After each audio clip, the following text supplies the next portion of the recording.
মানুষ আল্লাহর নিকটে ক্ষমা চাইবে, আল্লাহর নিকটে তওবা করবে।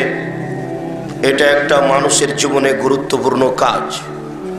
যেহেতু মানুষ মাত্রই ভুলের মধ্যে, পাপের মধ্যে, কাজেই মানুষের জীবনে একটা বড় কাজ হচ্ছে আল্লাহর দরবারে ক্ষমা চাওয়া।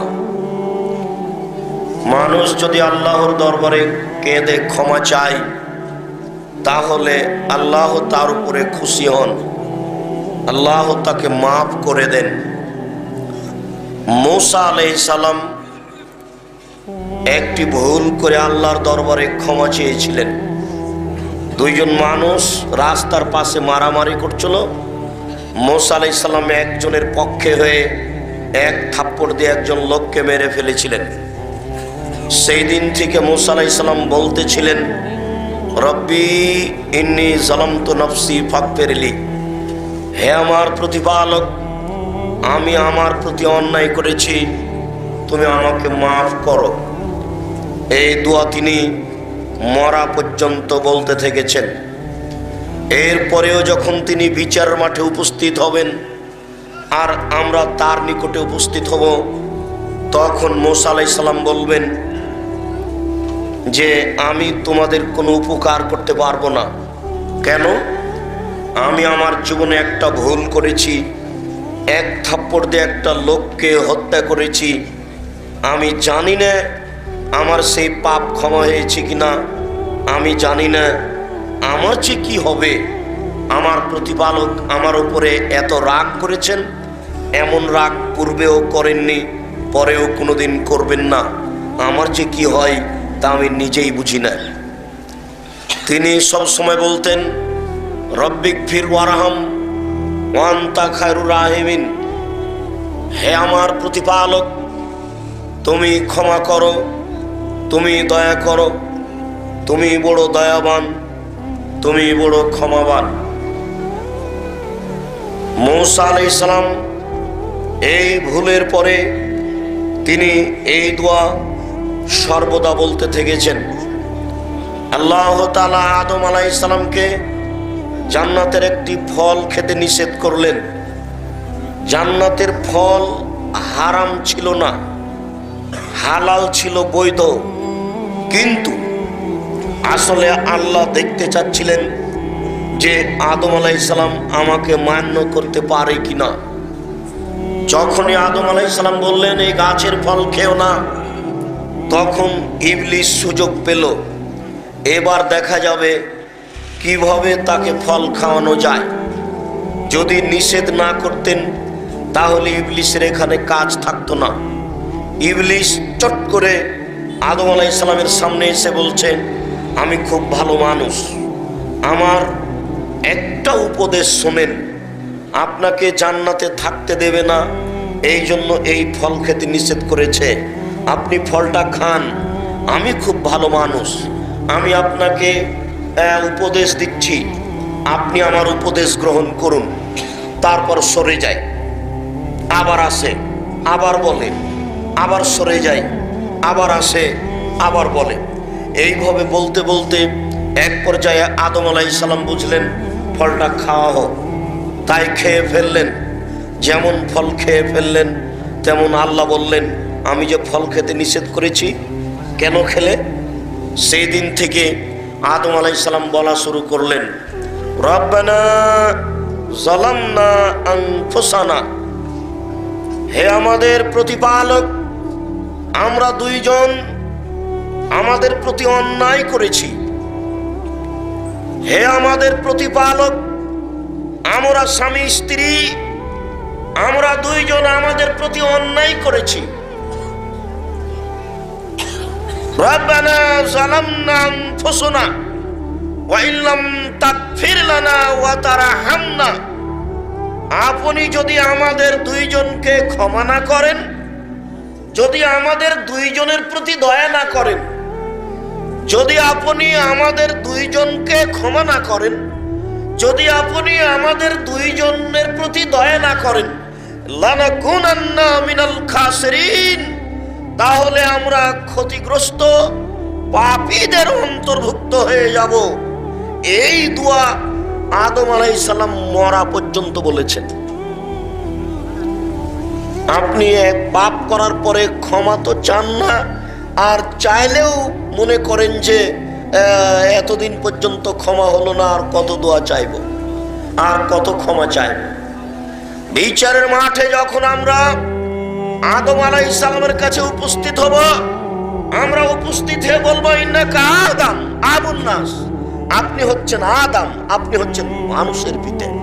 কাদ খালাকাকাল্লাহু বিয়াদিহি, আল্লাহ আপনাকে নিজ হাতে সৃষ্টি করেছেন। ওয়াসকানাকা জান্নাতাহু, আল্লাহ আপনাকে নিজের জান্নাতে রেখেছেন। ওয়াসাদালাকা মালায়েকাতাহু, ফেরেশতা দিয়ে আপনাকে সিজদা করিয়ে নিয়েছেন। আপনি বড় সম্মানী মানুষ, আমরা বড় বিপদে, আপনি একটু আমাদের বিপদ থেকে উদ্ধার করবেন কি? আপনি বড় সম্মানী মানুষ, আপনি একটু আমাদের জন্য আল্লাহকে বলেন, আমরা যে আটকা পড়েছি আমাদের কি হবে? তখন আদম আলাইহিস সালাম বলবেন, শোনো, আল্লাহ আমাকে বলেছিলেন ফল খেও না, এরপরে আমি ফল খেয়ে ফেলেছি। ওই যে ভুল করেছি, সেই ভুল আমার ক্ষমা হয়েছে কিনা আমি নিজেই জানি না।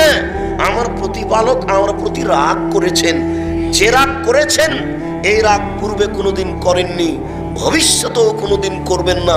আমার যে কি হয় আমি তা নিজেই বুঝি না, আমি তোমাদের জন্য কোনো উপকার করতে পারবো না। আদম আলাইহিস সালাম এই দোয়া বলতে থেকেছেন মরা পর্যন্ত। তবে অত্র ঘটনার সাথে একটা মিথ্যে ইতিহাস জড়িয়ে আছে, সেটা হচ্ছে এই, আদম আলাইহিস সালাম 300 বছর আল্লাহ দরবারে ক্ষমা চাইলেন, এরপরে বুঝলেন তার পাপ ক্ষমা হলো না। কি করে বুঝলেন পাপ ক্ষমা হলো না? এটা একটা তার উপরে মিথ্যা অপবাদ। তিনি বুঝলেন যে তার পাপ ক্ষমা হলো না, তখন তিনি চিন্তা ভাবনা করলেন, খুব তো দোয়া করলাম, ক্ষমা তো হলো না, তাহলে দেখি আমি যখন জান্নাতে ছিলাম তখন ওই আরশের গায়ে লেখা ছিল লা ইলাহা ইল্লাল্লাহ মুহাম্মাদুর রাসূলুল্লাহ। অবশ্যই মুহাম্মদ কোনো বড় ব্যক্তি হবে, নইলে আল্লাহর নামের সাথে নামটা জড়ানো আছে কেন? আমি দীর্ঘ সময় ধরে ক্ষমা চাইলাম, হলো না, এবার দেখি মুহাম্মাদের দোহাই দিয়ে ক্ষমা চাই, আল্লাহ আমি মুহাম্মাদের মাধ্যমে তোমার দরবারে ক্ষমা চাচ্ছি, তুমি আমাকে মাফ করো। তখন আল্লাহ বললেন, দেখো আদম, তুমি যদি মরা পর্যন্ত ক্ষমা চাইতে তাহলে আমি তোমাকে ক্ষমা করতাম না, কিন্তু তুমি আজকে এমন মানুষের মাধ্যমে ক্ষমা চেয়েছো যে আমি না করে পারলাম না, যাও তোমাকে ক্ষমা করে দিলাম। এটা একবারে ডাহা মিথ্যা কথা। আল্লাহ আদমকে ক্ষমা করবেন না, এই একটা প্রতিশ্রুতি চলে আসছে। আশ্চর্য, মানুষ ক্ষমা চাইবে, আল্লাহ তাকে ক্ষমা করবেন, এটাই বিধান। মানুষ ক্ষমা চাইবে, আল্লাহ মানুষকে ক্ষমা করবেন, এটাই বিধান। আইয়ুব আলাইহিস সালামের নিজের বুঝে কিছু ত্রুটি ছিল, তাই তিনি বলতে থেকেছিলেন মরা পর্যন্ত, আন্নী মাসানিয়া যুররু ওয়া আনতা আরহামুর রাহিমিন, প্রতিপালক আমি বড় বিপদে, তুমি বড় দয়াবান। প্রতিপালক আমি বড় বিপদে, তুমি বড় দয়াবান, আমি ক্ষতির মধ্যে পড়েছি, তুমি আমাকে রক্ষা করো। আইয়ুব আলাইহিস সালাম মরা পর্যন্ত এই দোয়া পড়তে থেকেছেন ক্ষমা চাওয়ার জন্য। মহান আল্লাহ আমাদের বলেন, হে আমার বান্দা, লা তাকনাতু মির রাহমাতিল্লাহ, তোমরা আল্লাহর রহমত থেকে নিরাশা হয়ো না। ইন্নাল্লাহ ইয়াগফিরুয যুনুবা জামিয়া, নিশ্চয় আল্লাহ তাআলা মানুষের সব পাপকে ক্ষমা করে দেন। মানুষকে ক্ষমা করাই তার কাজ। তার অনেক নাম রয়েছে, তার একটি নাম হচ্ছে গাফফার। তিনি খুব বেশি বেশি ক্ষমা করেন, তাই তিনি বলছেন, ইয়া ইবাদিয়াল্লাযীনা আসরাফু আলা আনফুসিহিম, হে আমার বান্দা, যারা নিজের প্রতি অত্যাচার করেছো, অন্যায় করেছো। পাপী নিজের প্রতি অত্যাচার করে। নিজের প্রতি অত্যাচার করে কিভাবে? পাপের ফল তাকেই ভোগ করতে হবে, এই জন্য সে নিজের প্রতি অত্যাচার করেছে। মহান আল্লাহ বলেন, হে আমার বান্দা, যারা তোমরা নিজের প্রতি অত্যাচার করেছো, তোমরা নিরাশা হও না, আমি তোমাদের সমস্ত পাপ ক্ষমা করে দিব। মহান আল্লাহ বলেন, ফালাম আন্নাহু লা ইলাহা ইল্লাল্লাহ, এই বিদ্যা অর্জন করো যে আল্লাহ ছাড়া কোনো মাবুদ নেই। এই বিদ্যা অর্জন করো যে আল্লাহ ছাড়া কোনো মাবুদ নেই। এটা জেনে নেওয়ার পরে ওয়াস্তাগফির লিযামবিক, তুমি তোমার পাপের জন্য আল্লাহর দরবারে ক্ষমা চাও। আল্লাহ ক্ষমা করার জন্য প্রতীক্ষমান রয়েছেন। যারা ক্ষমা চায় তাদের প্রতি আল্লাহ খুশি হন। এই ছেলেরা, তোমরা দায়িত্ব পালন করো না নাকি? এখনো কিছু মানুষ চলাচল করতে দেখতে পাওয়া যাচ্ছে। যারা আপনারা রাস্তাঘাটে আছেন, দোকানপাটে আছেন, ঘুমন্ত অবস্থায় আছেন, সকল দিনই ভাই ও বোনকে চলাচল বন্ধ করে, কথাবার্তা বন্ধ করে, ক্রয় বিক্রয় লেনদেন বন্ধ করে, ঘুম বন্ধ করে গুরুত্বপূর্ণ আলোচনা শোনার জন্য জোরালোভাবে অনুরোধ করা হচ্ছে। নিজ নিজ কর্ম ত্যাগ করে, ব্যস্ততা ত্যাগ করে, চলাচল বন্ধ করে গুরুত্বপূর্ণ আলোচনা শোনার জন্য চেষ্টা করুন। আবু হুরায়রা রাদিয়াল্লাহু তাআলা আনহু বলেন, রাসূল সাল্লাল্লাহু আলাইহি ওয়াসাল্লাম বলেছেন, ইন্না আবদান, যখন কোনো মানুষ আজনাবা জামবান, কোনো পাপ করে, ইন্না আবদান, যখন কোনো মানুষ আজনাবা জামবান, কোনো পাপ করে, এরপরে বলে রব্বি আজনাবতু ফাগফিরলি, হে আমার প্রতিপালক, আমি পাপ করেছি, তুমি আমাকে ক্ষমা করো। মানুষ যখন এই কথা বলে, কাল আল্লাহ তাআলা, তখন আল্লাহ তাআলা বলেন, আলেমা আব্দি, আমার দাসী কি জানে আন্নাল্লাহু রাব্বুন, যে তার একজন প্রতিপালক রয়েছেন। আন্নাল্লাহু রাব্বান, তার জন্য তার একজন প্রতিপালক রয়েছেন।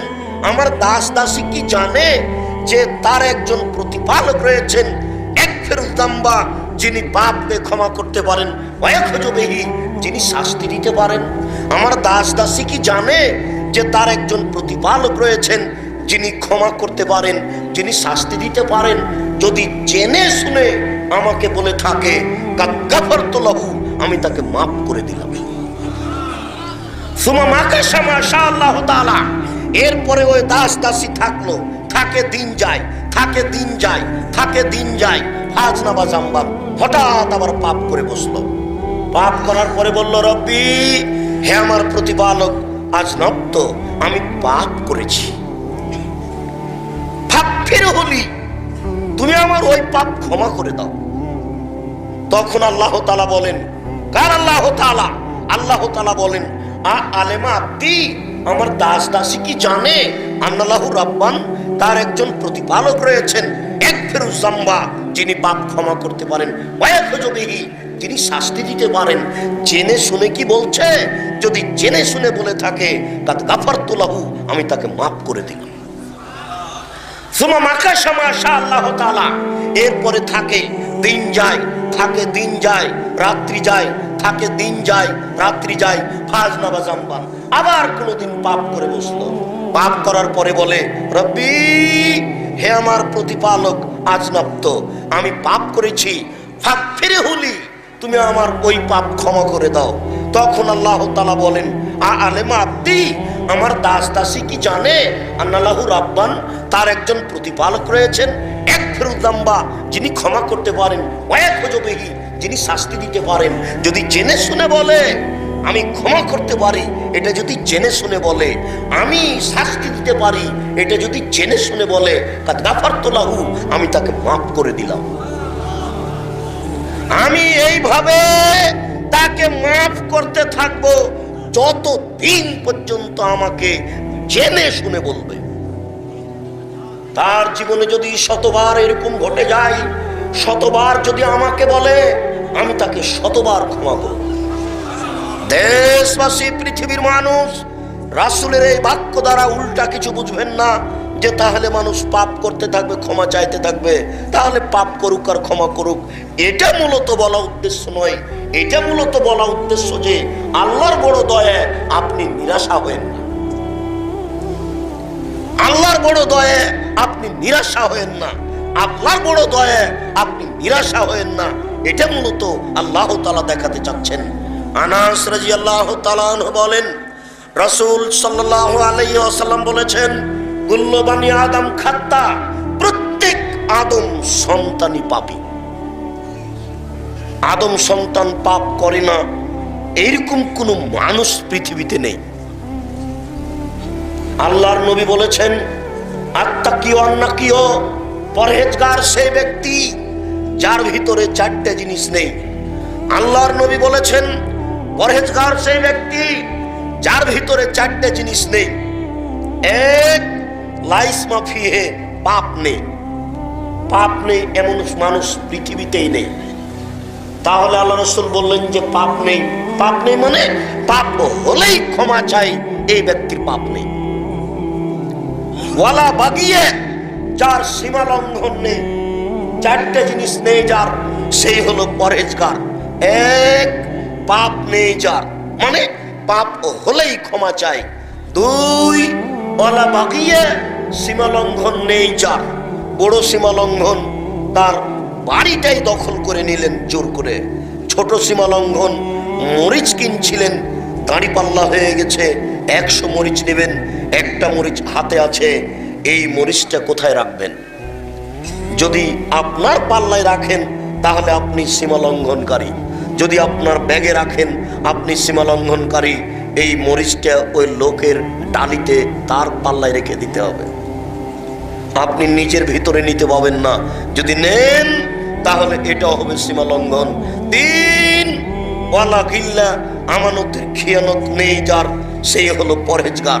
চার, ওয়ালা হাসাদা, হিংসা নেই যার, সেই হলো পরহেজগার। চারটে জিনিস নেই যার, সেই হলো পরহেজগার। চারটে জিনিস নেই যার, সেই হলো পরহেজগার।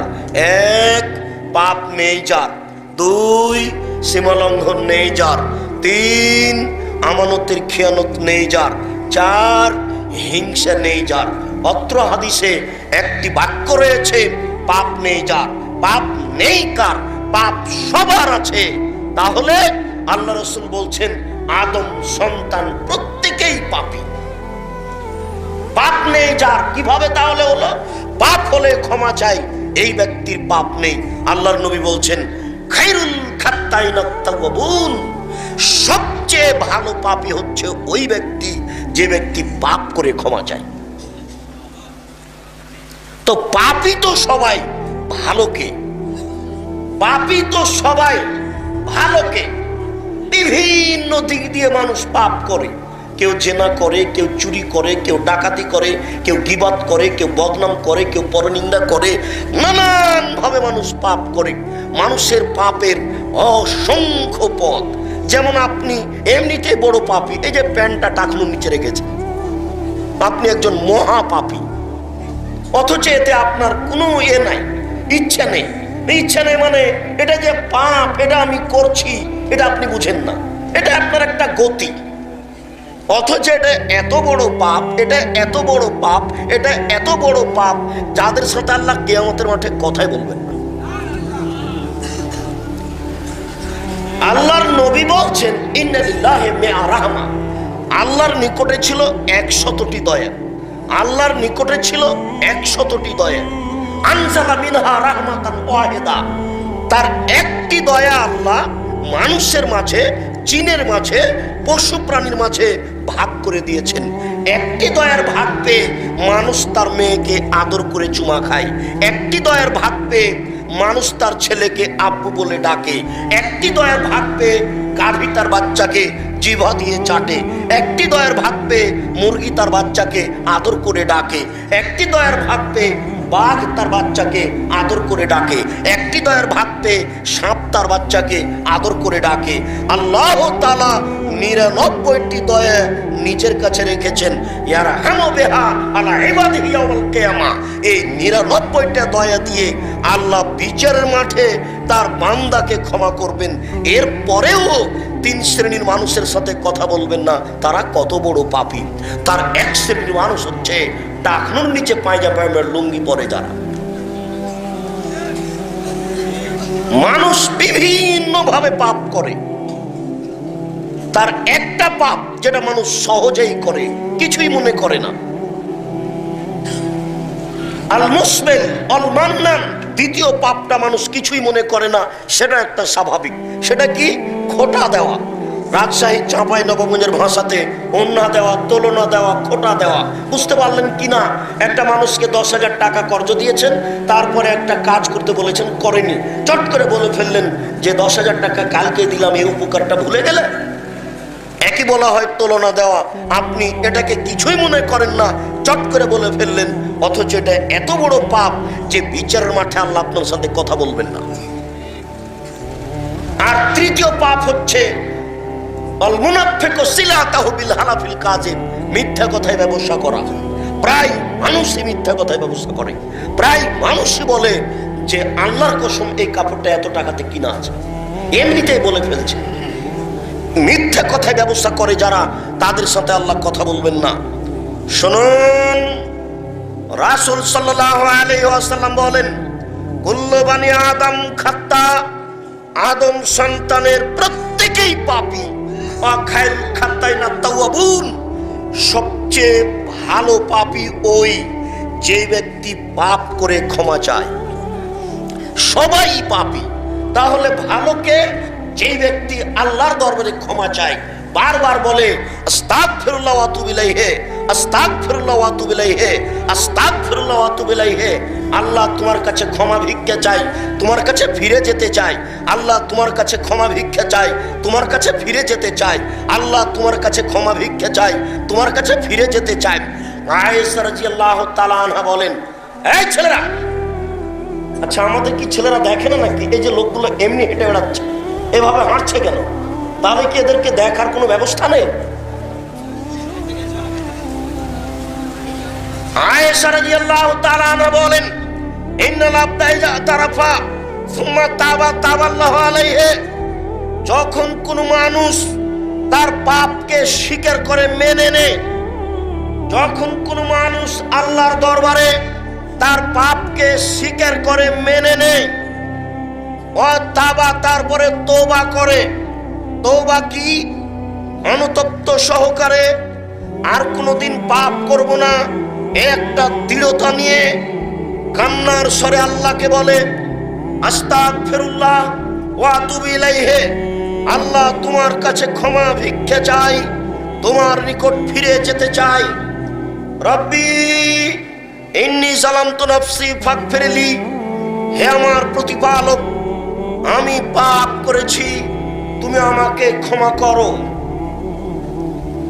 এই দোয়া বারবার বলে পাপের স্বীকারোক্তি দিয়ে তখন আল্লাহ তাআলা তার পাপকে ক্ষমা করে দেন।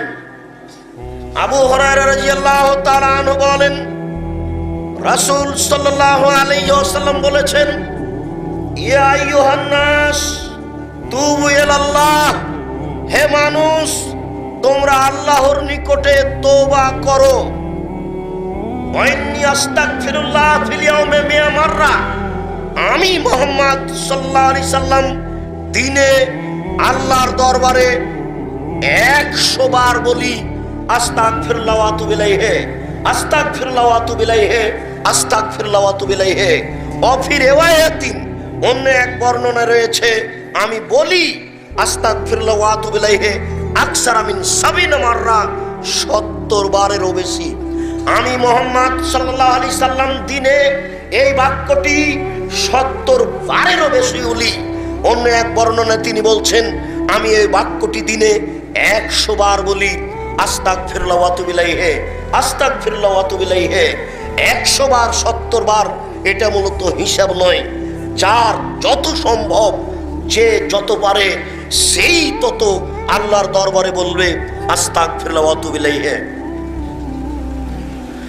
আবু যার গিফারি রাদিয়াল্লাহু তাআলা আনহু বলেন, রাসূল সাল্লাল্লাহু আলাইহি ওয়াসাল্লাম বলেছেন, কাল আল্লাহু তাআলা, আল্লাহ তাআলা বলেন, ইয়া ইবাদি হে আমার দাস দাসী পৃথিবীর মানুষ, ইন্নাকুম তুখতিউনা, তোমরা পাপ করো, ফিল লাইলি ওয়ান নাহারে, রাত দিন। হে আমার দাস দাসী, তোমরা রাত দিন পাপ করতে থাকো। ওয়ানা আগফিরুয যুনুবা জামিয়া, আর আমি আল্লাহ তোমাদের সমস্ত পাপকে ক্ষমা করতে থাকি।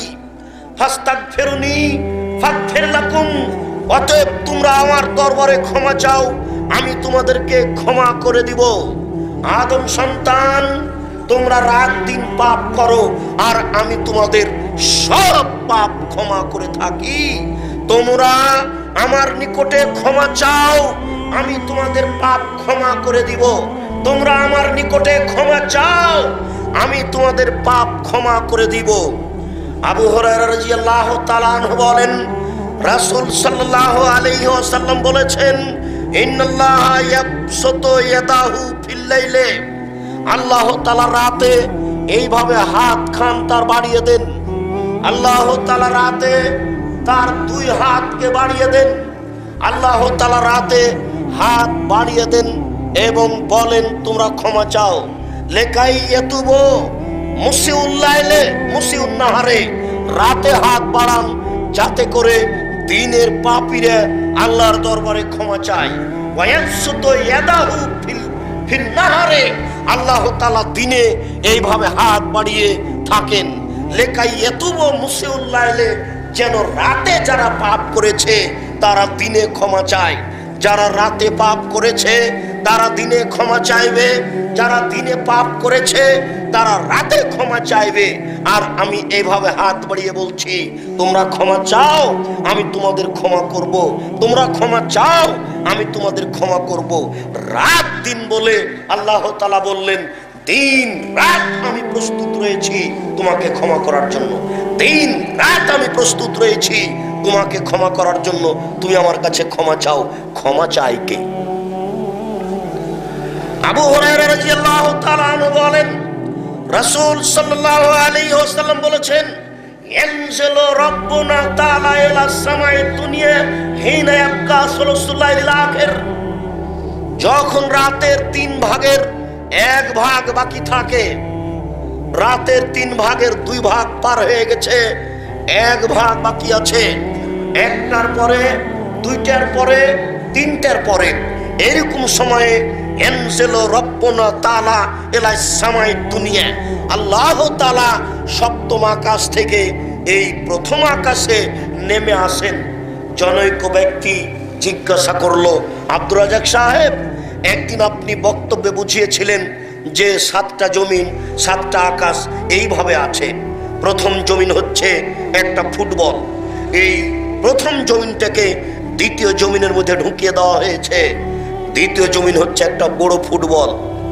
এই 2 ফুটবলের মাঝে 500 বছরের পথ ব্যবধান আছে, চতুর্দিকে ফাঁকা। উপরে গেলে 500 বছর, নিচে গেলে 500 বছর, ডানে বামে গেলে 500 বছর। এইভাবে 7টি জমিন আছে, প্রত্যেকটার ভিতরে 500 বছরের পথ আছে ফাঁকা। এইভাবে সপ্তম জমিনটার উপর দিয়ে আছে আকাশ। আকাশ চতুর্দিকে আছে, সপ্তম জমিনের চতুর্দিকে আকাশ, মধ্যে 500 বছরের ফাঁকা আছে। এইভাবে ষষ্ঠ, এইভাবে 7, এইভাবে 8, এইভাবে 9, এইভাবে 10, এইভাবে 11, এইভাবে 12, এইভাবে 14 নম্বর আকাশের উপরে আছে আল্লাহর আরশ, যেখানে তিনি সমাসীন থাকেন। এই আল্লাহর আরশটা হচ্ছে 14 নম্বর আকাশের চেয়ে বড়। আল্লাহর আরশটা যত বড়, আল্লাহ তাআলা তার চেয়ে বড়। তাই তো হচ্ছেন আল্লাহু আকবার, আল্লাহ হচ্ছেন সবকিছুর চেয়ে বড়। আব্দুর রাজ্জাক সাহেব তিনি সপ্তম আকাশের উপরে থাকেন, আরশের উপরে।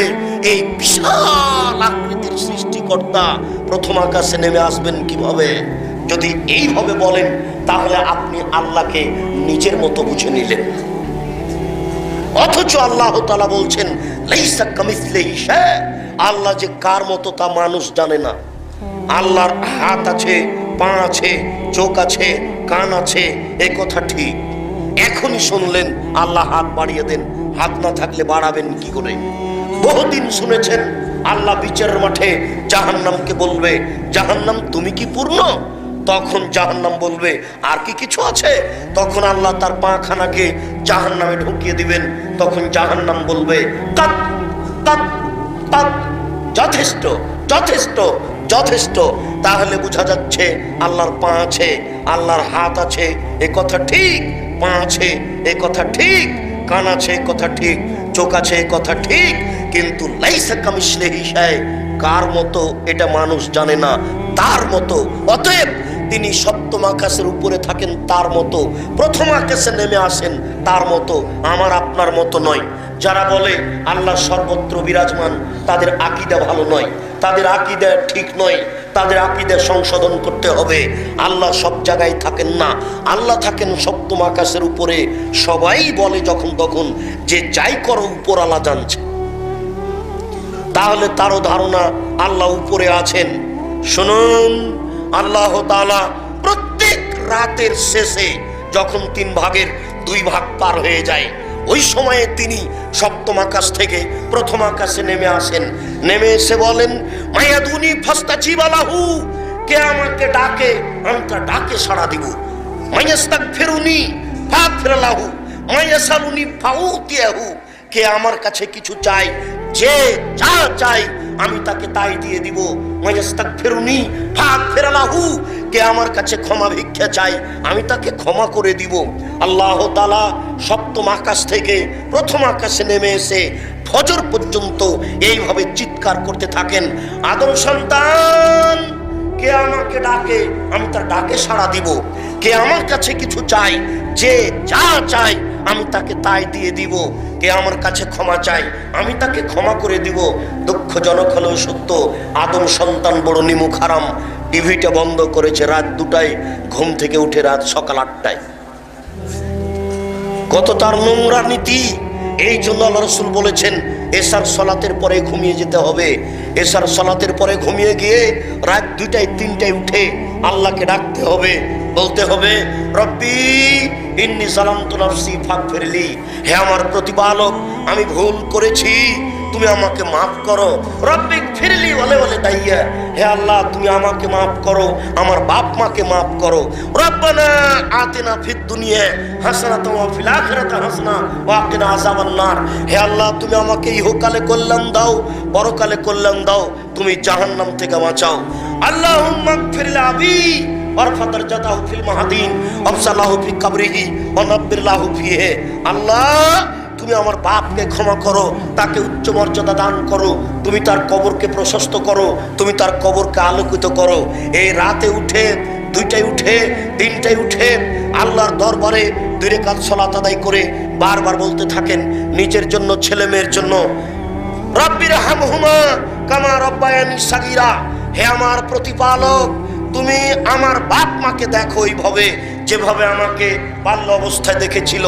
আপনি রাত 3টায় উঠে 2 রাকাত সালাত আদায় করে বাপ মায়ের জন্য বলতে থাকেন আল্লাহুম্মা গফির লাহু, আল্লাহ তুমি তাকে ক্ষমা করো, ওয়ারহামহু তুমি তার প্রতি রহমত নাযিল করো, ওয়াফিহি তুমি তাকে মাফ করো, ওয়াফানহু তুমি তার প্রতি নিরাপত্তা অবতীর্ণ করো, ওয়াকরিম নুজুলাহু তুমি তাকে দামি সম্মানী খাদ্য খেতে দাও, ওয়াসমাত খালাহু তুমি তার থাকার জায়গা প্রশস্ত করে দাও, ওয়াকসিলু বিল মাই ওয়াসালজাল বারাত তুমি তাকে ঠান্ডা স্বচ্ছ পানি দিয়ে ধুয়ে পরিষ্কার করে দাও। কামান আক্কাইতা সাবুনাবে জমিনা দানাস, যেমন ভাবে সাদা কাপড়কে ময়লা থেকে ধুয়ে পরিষ্কার করা হয়। ওয়াবদিলহু দারান খায়রান মিন দারিহি, আল্লাহ দুনিয়াতে যেই বাড়ি ছিল তার চেয়ে সুন্দর বাড়ি দাও। আহলান খায়রান মিন আহলিহি, আমার বাপের দুনিয়াতে যেই পরিবার ছিল তার চেয়ে সুন্দর পরিবার দাও। ওয়া যাওজান খায়রান মিন যাওজিহি, দুনিয়াতে যেই স্ত্রী ছিল তার চেয়ে সুন্দর স্ত্রী দাও। আদখিলহুল জান্নাহ তুমি তাকে জান্নাতে প্রবেশ করাও। ওয়াইযু মিন আযাবিল কবর তুমি তাকে কবরের শাস্তি থেকে বাঁচাও। ওয়া মিন আযাবিন নার তুমি তাকে জাহান্নামের শাস্তি থেকে বাঁচাও। আল্লাহুম্মা গফির লিহাইয়িনা, আল্লাহ যারা আমাদের জীবিত তাদের তুমি ক্ষমা করে দাও। অমাইয়েতে না, যারা আমাদের মারা গেছে তাদের তুমি ক্ষমা করে দাও। অশাহেদে না, যারা জানাজায় উপস্থিত হতে পারেনি তাদের তুমি ক্ষমা, যারা জানাজায় উপস্থিত হয়েছে তাদের তুমি ক্ষমা করে দাও। গায়েবে না, যারা জানাজায় উপস্থিত হতে পারেনি তাদের তুমি ক্ষমা করে দাও। সাগিরে না, যারা আমাদের ছোট তাদের তুমি ক্ষমা করে দাও। কাবিরে না, যারা আমাদের বড় তাদের তুমি ক্ষমা করে দাও।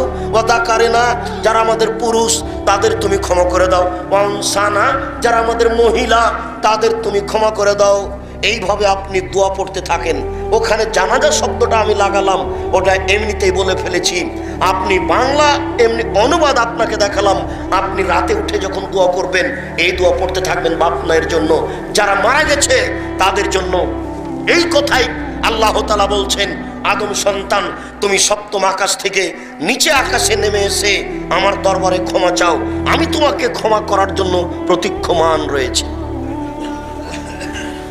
আবু হুরায়রা রাদিয়াল্লাহু তাআলা আনহু বলেন, রাসূল সাল্লাল্লাহু আলাইহি ওয়াসাল্লাম বলেছেন, লাল্লাহু আসাদ্দু ফারহান মিন তাওবাতি আবদিহি হিনা ইয়াতুবু মিন আহাদিকুম।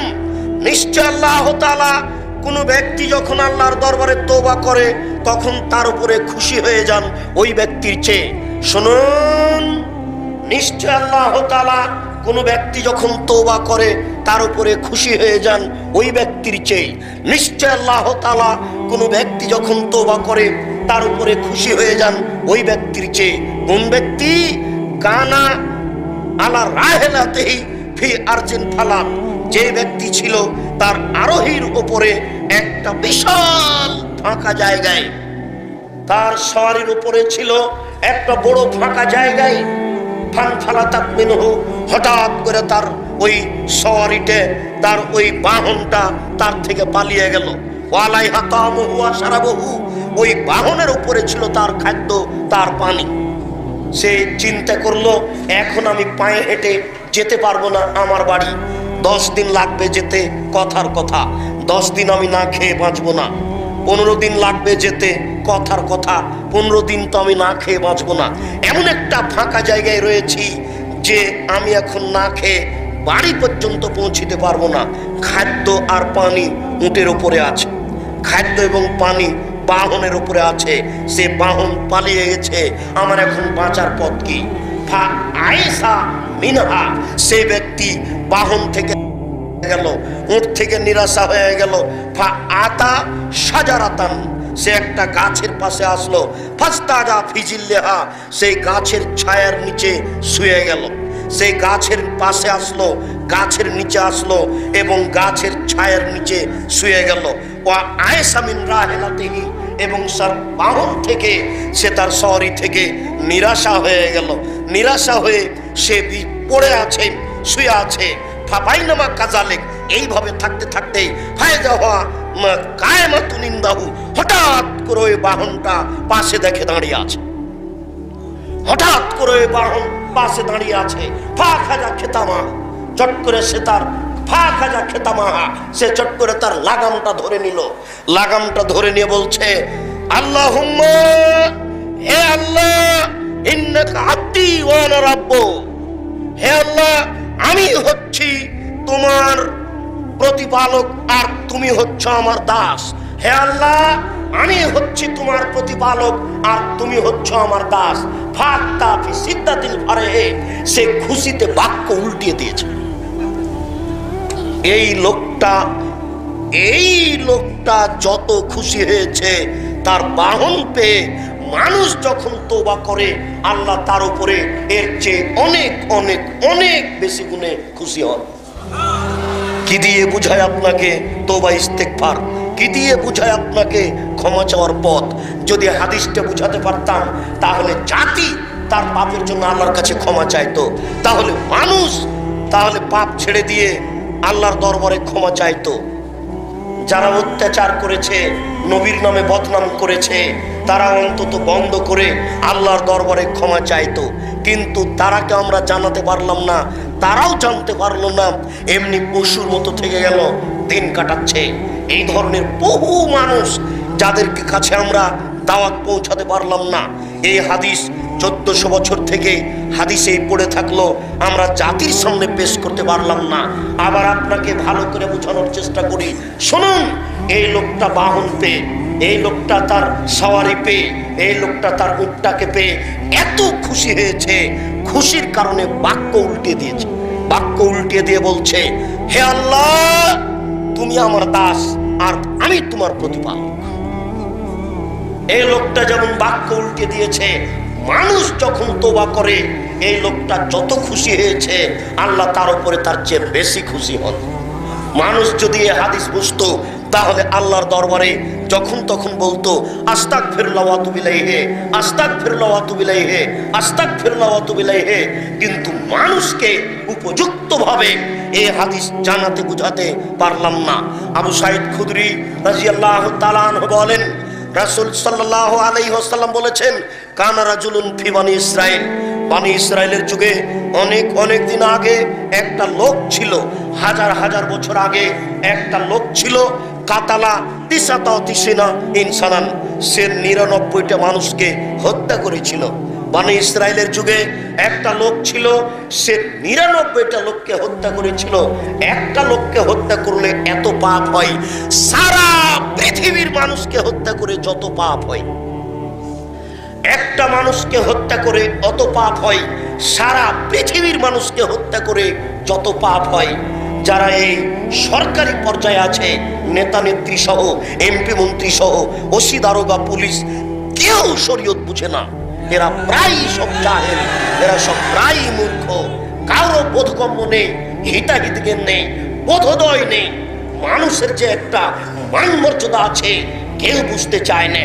শুনুন, আল্লাহ এ কথা বলছেন, আল্লাহর নবী এ কথা বলছেন, একজন মানুষকে হত্যা করা এত বড় অপরাধ, সারা পৃথিবীর মানুষকে হত্যা করা যেমন অপরাধ। এই লোকটি 99টা মানুষকে হত্যা করেছিল। হত্যা করার পরে ফাতারাহেবান, একজন দরবেশের কাছে আসলো। দরবেশ মানে যে এমনিতে তাসবিহ টিপে, জ্ঞান গরিমা নেই। দরবেশ মানে এই যে আপনাদের দেশের যারা দায়িত্ব পালন করছে, হজ করতে যায় জ্ঞান গরিমা নেই, উমরা করতে চায় জ্ঞান গরিমা নেই, শরীয়ত কিছু বুঝে না, এমনিতে সুবহানাল্লাহ আলহামদুলিল্লাহ কাটে, একই বলা হচ্ছে দরবেশ। এই দরবেশের কাছে আসলো সে 99টা লোককে হত্যা করা ব্যক্তি। এসে বলছে, ফাসালাহু, তাকে জিজ্ঞাসা করলো, আলাহু মিন তাওবা, এরকম মানুষের কোনো তওবা আছে কি, যে লোকটা 99টা মানুষকে হত্যা করেছে? ফাকাল আল্লাহ, তখন সে বলল, না। হ্যাঁ, 99টা মানুষকে হত্যা করে ক্ষমা চাও। তার এটা হলো নির্বুদ্ধিতা, জাহেলিয়াতের, অজ্ঞতার পরিচয়। সে আল্লাহর রহমতকে জানে না। যদি আলেম হতো তাহলে বলতো যে নিরাশা হবেন না, ক্ষমা চান, নিরাশা হবেন না, ক্ষমা চান। এই লোক ছিল দরবেশ, জাহেল। এই বলে দিল যে 99টা লোককে হত্যা করে ক্ষমা চান। তখন আবার রাগ করে ফাকাতালাহু, একেও দিয়েছে। 100 জন হয়ে গেল। হাজা আলাইয়া সালো, এরপরে জিজ্ঞাসা করতে লাগলো, কোথায় বাঁচার পথ আছে? কে আমাকে ফতোয়া দিতে পারে যে ক্ষমা পাওয়া যাবে? কে আমাকে ফতোয়া দিতে পারে ক্ষমা পাওয়া যাবে? ফাকালারা জুলুন, হঠাৎ একটা লোক বলল, ইতে কারিয়াতান কাদা ওয়া কাদা, তুমি অমুক গ্রামে যাও, সেই গ্রামে একজন মাওলানা সাহেব আছে, ওখানে গিয়ে ফতোয়া জিজ্ঞাসা করো, দেখো তোমার বাঁচার পথ আছে কিনা। এই কথা শুনে প্রস্তুতি নিতেই আদ্রাকাহুল মওত, মরণ তাকে পেয়ে নিল। মরণ চলে আসলো, সে এখন মাটিতে পড়ে যাচ্ছে। ফান্না সাদরাহু নাওয়াহা, মাটিতে পড়ে যাওয়ার সময়তে তার বুকটাকে ওই গ্রামের দিকে ঠেলে দিয়ে আল্লাহকে বলতে চাচ্ছে, আল্লাহ, আমি 100টা মানুষকে হত্যা করেছি, সেটা ভিন্ন কথা, আমি বুকটাকে ওই গ্রামের দিকে ঠেলে দিয়ে তোমাকে বলতে চাচ্ছি, আমি মূলত ক্ষমা চাই। আল্লাহ, মরার সময়তে আমি বুকটাকে ওই গ্রামের দিকে ঠেলে দিয়ে তোমাকে বলতে চাচ্ছি, আমি 100টা মানুষ হত্যা করেছি, সেটা ভিন্ন কথা, তবে আমি চাচ্ছি বাঁচার পথ কোথায়। আমার সময় শেষ হয়ে গেল, আমি বাঁচার পথ খুঁজে পেলাম না, তবে বুকটাকে মরার সময়তে ওই দিকে একটু ঠেলে দিলাম, যেন তুমি দেখে বুঝো যে আমি তোমার কাছে ক্ষমা চাচ্ছিলাম। লাশ পড়ে আছে, ফাকতাসামাত ফিহে মালায়েকাতুর রাহমা ও মালায়েকাতুল আযাবা।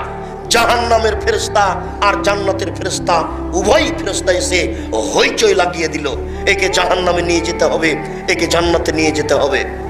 ফাআল্লাহু ইলা হাজিহি আনতাবাদি ওয়াল্লাহু ইলা হাজি আনতাকাররবি। আল্লাহ তাআলা তখন এই গ্রামকে বললেন, যে গ্রাম থেকে যাচ্ছিল সেই গ্রামকে বললেন তুমি একটু পিছে হটে যাও। যে গ্রামের দিকে যাচ্ছিল সেই গ্রামকে আল্লাহ বললেন যে তাকাররবি, তুমি একটু আগিয়ে আসো। এরপরে আল্লাহ তাআলা বললেন কিসমা বাইনাহুমা, এবার তোমরা মাপো তো, দেখো তো কত দূর গেছে আর কত দূর আছে। ফেরেশতা কিন্তু জানেন না যে ঘটনা আল্লাহ এরূপ করছেন। আল্লাহ ফেরেশতাকে মাপতে লাগিয়ে দিয়েছেন। এরপরে আল্লাহ বলছেন গ্রাম যেটা থেকে যাচ্ছিল পিছে সরে দাও, গ্রাম যেই দিকে যাচ্ছিল তুমি আগিয়ে আসো। জড় বস্তু কথা শুনে আদম সন্তান বড় নিমুখ হারাম, কথা শুনে না। জড় বস্তু কথা শুনে আদম সন্তান বড় নিমুখ হারাম, কথা শুনে না। ইব্রাহিম আলাইহিস সালাম ছেলেকে ছুরি দিয়ে জবাই করছেন, ছুরির নিচে লোহা লাগিয়ে দেওয়া হয়েছে, এ কথা মিথ্যে। ইব্রাহিম আলাইহিস সালাম যখন ছুরি দিয়ে ছেলেকে জবাই করছিলেন তখন আল্লাহ ছুরিকে বলে দিয়েছেন ছুরি তুমি কাজ করো না। মরা পর্যন্ত ইব্রাহিম আলাইহিস সালাম যদি ছুরি চালাতে থাকেন ছুরি কাজ করবে না। স্বৈরাচারী শাসক যখন ইব্রাহিম আলাইহিস সালামকে আগুনে ফেলে দিল তখন আল্লাহ তাআলা বললেন এই আগুন শীতল হও। ইব্রাহিম আলাইহিস সালাম যদি কিয়ামত পর্যন্ত আগুনে থেকে যান আগুন ইব্রাহিম আলাইহিস সালামের কিছু করবে না। জড় বস্তু কথা শুনে আদম সন্তান বড় নিমুখ হারাম, কথা শুনে না। বুঝতে চায় না, মানতে চায় না। জড় বস্তু যে কথা শুনে একাধিক সহিহ হাদিস। আরো একটু আশরাফ রাজুলুন ফি বানি ইসরাইল আলা নাফসিহি, বানি ইসরাইলের একটা লোক তার আত্মার প্রতি অত্যাচার করেছিল, খুব বেশি পাপ করেছিল। বেশি পাপ করার কারণে ফাওসাবানিহে, সে তার ছেলেদেরকে উপদেশ দিয়ে বলেছিল আমার ছেলেরা শোনো, যখন তোমাদের পিতা মারা যাবে তখন তোমরা তাকে আগুন দিয়ে জ্বালিয়ে ছাই করে অর্ধেক ছাই মাটিতে ফেলে দিও, অর্ধেক ছাই পানিতে ফেলে দিও। লাইন কাদারাল্লাহু আলাইহি লা ইয়াসিবহু আযাবান শাদীদা লা ইয়াসিবু আহাদান ফিল আলাম। তোমার বাপকে যদি আল্লাহ ধরতে পারেন, এই লোককে আমাকে যদি আল্লাহ ধরতে পারেন, এত শাস্তি দিবেন পৃথিবীর কোনো মানুষকে আল্লাহ এত শাস্তি দিবেন না। সে লোকের ধারণায় সে নিজে সবচেয়ে বড় পাপী, সে লোকের ধারণায় সে নিজে সবচেয়ে বড় পাপী। তাই তার ছেলেদেরকে বলল শোনো, এই যা মাতা, যখন তোমাদের পিতা মারা যাবে ফাহাররিকুহু, তোমরা তাকে আগুন দিয়ে জ্বালিয়ে দাও।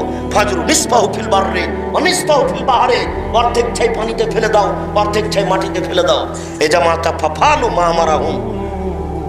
বাপ যখন মারা গেল ছেলেরা তাই করলো, বাপকে আগুন দিয়ে জ্বালিয়ে ছাই করে অর্ধেক ছাই পানিতে ফেলে দিল, অর্ধেক ছাই মাটিতে ফেলে দিল। ফামারাল্লাহুল বাহরা ফাজামা বিমা ফিহি ওয়ামারাল্লাহুল বাররা ফাজামা বিমা ফিহি। আল্লাহ তখন সাগরকে, পানিকে বললেন পানি ছাইগুলি জমা করে দাও। আল্লাহ তখন মাটিকে বললেন মাটি ছাইগুলি জমা করে দাও। এবার মাটি আর পানি ছাইগুলি জমা করে দিল। এ দেখেন জড় বস্তু কথা শুনে আদম সন্তান কথা শুনে না। আজকে আমি বলছি, আজকে থেকে আপনি রাতে উঠতে শিখুন, রাত 2টায় 3টায় উঠতে শিখুন, আল্লাহর দরবারে ক্ষমা চান। আপনি এই কথার দাম দিবেন না, মূল্যায়ন করবেন না। আদম সন্তান কথা মানে না। আদম সন্তান আল্লাহর কাছে কান্নাকাটি করা প্রয়োজন মনে করে না। আল্লাহ তাআলা আদেশ করলেন ছাইকে পানি এবং মাটি জমা করে দিল। যখন জমা করে দিল আল্লাহ তাআলা তাকে আবার মানুষ তৈরি করলেন, রেডি করলেন। রেডি করার পরে বললেন লিমা ফাআলতা হাজা, এই তুমি তোমার ছেলেকে এইভাবে আদেশ করেছিলে কেন? তুমি তোমার ছেলেকে এইভাবে আগুন জ্বালিয়ে ছাই করে মাটিতে আর পানিতে ফেলে দিতে বলেছিলে কেন? তখন লোকটা আল্লাহর সামনে বলবে মিন খাসিয়াতিকা, তোমার ভয়ে করেছি, ওয়া আনতা আলাম, তুমি ভালো জানো। আমি এই কাজ তোমার ভয়ে করেছি, তুমি ভালো জানো। তখন আল্লাহ তাআলা তাকে বলবেন যাও কাদ গাফারতু লাকা, আমি তোমাকে মাফ করে দিলাম। যেহেতু তুমি আমার ভয়ে করেছো তাই আমি তোমাকে মাফ করে দিলাম। বলছিলাম সেই লোকটি 99টা মানুষকে হত্যা করার পরে শেষ পর্যন্ত এরূপ হয়ে গেল। আল্লাহ তাআলা ফেরেশতাকে বললেন যে তোমরা এবার মাপো, দেখো তো লোকটা কত দূর গেছে আর কত দূর সামনে বাকি আছে। মেপে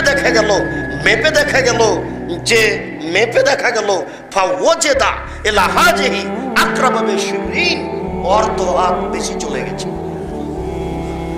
যে গ্রাম থেকে যাচ্ছিল আর যেই গ্রামে যাচ্ছিল এতে ব্যবধানে দেখা গেছে যে অর্ধ হাত বেশি চলে গেছে। তখন আল্লাহ তাআলা ফেরেশতার সামনে বললেন কাদ গফিরা লাহু, তাকে মাফ করা হলো, সে যাবে জান্নাতে, তাকে জাহান্নামে নিয়ে যেতে হবে না। আল্লাহ তাআলা একজন মানুষকে ক্ষমা করার জন্য এই কৌশল অবলম্বন করলেন। যে লোকটা মরার সময়তে বুকটাকে ওই গ্রামের দিকে ঠেলে দিয়ে আল্লাহকে বলতে চেয়েছিল, আল্লাহ আমি পাপ করেছি সেটা ভিন্ন কথা, তবে আমি আসলে তোমার কাছে ক্ষমা চাচ্ছি, আমি ক্ষমার সুযোগ করতে পারলাম না, এইভাবে আমি দুনিয়া থেকে বিদায় নিলাম। আল্লাহ তাআলা তাকে এইভাবে ক্ষমা করে দিলেন। দেখুন আপনি আজ থেকে এখন থেকেই আল্লাহর দরবারে ক্ষমা চাওয়ার একটা প্রস্তুতি গ্রহণ করুন। আল্লাহ আপনাকে ক্ষমা করে দিবেন, আপনি সেই সুযোগ সেই পরিস্থিতি পেয়ে যাবেন।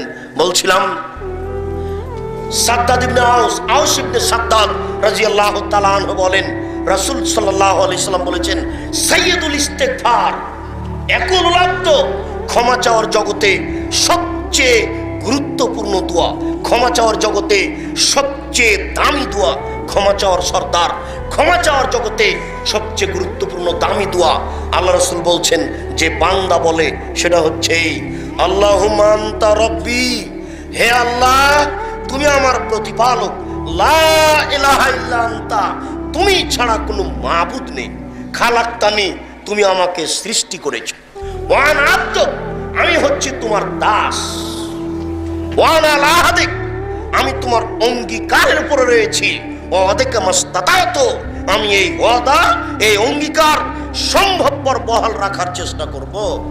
আউযু বিকা মিন শাররি মা সানাতু, আমার জীবনে যত অন্যায় করেছি সব অন্যায়ের জন্য আমি তোমার কাছে আশ্রয় চাচ্ছি, তোমার কাছে আমি বাঁচতে চাচ্ছি, অন্যায় থেকে তোমার কাছে আমি ভিক্ষা চাচ্ছি, তুমি আমাকে রক্ষা করো। আবু আলাকা বিনিয়ামাতিকা আলাইয়া, তুমি আমার উপরে যত অনুগ্রহ করেছো এটা আমি স্বীকার করছি, অর্থ সম্পদ দিয়েছো আমি এটা স্বীকার করছি, আবু বিজামবিক, আমি আমার পাপকে স্বীকার করছি, ফাগফিরলি, হে আল্লাহ তুমি আমাকে ক্ষমা করো, ইন্নাহু লা ইয়াগফিরু যুনুবা ইল্লা আনতা, নিশ্চয় তুমি ছাড়া পাপ কেউ ক্ষমা করতে পারে না, নিশ্চয় তুমি ছাড়া পাপ কেউ ক্ষমা করতে পারে না, নিশ্চয় তুমি ছাড়া পাপ কেউ ক্ষমা করতে পারে না। অতএব এই পরিস্থিতিতে তোমার দরবারে ক্ষমা চাচ্ছি, দয়া করে তুমি আমাকে ক্ষমা করো। আবু হুরায়রা রাদিয়াল্লাহু তাআলা আনহু বলেন রাসূল সাল্লাল্লাহু আলাইহি সাল্লাম বলেছেন যখন কোনো বান্দা বলে আস্তাগফিরুল্লাহাল্লাযী লা ইলাহা ইল্লা হুয়াল হাইয়ুল কাইয়ুম ওয়া আতুবু ইলাইহি, আস্তাগফিরুল্লাহাল্লাযী, আমি ওই সত্তার কাছে ক্ষমা চাচ্ছি যিনি ছাড়া কোনো মাবুদ নাই, তিনি হচ্ছেন চিরঞ্জীবী, তিনি হচ্ছেন চিরস্থায়ী। এই বলে যখন মানুষ ক্ষমা চায় তখন আল্লাহ তার পাপকে ক্ষমা করে দেন। সে যুদ্ধের মাঠ থেকে পালিয়ে গেলেও সে ক্ষমা চায়।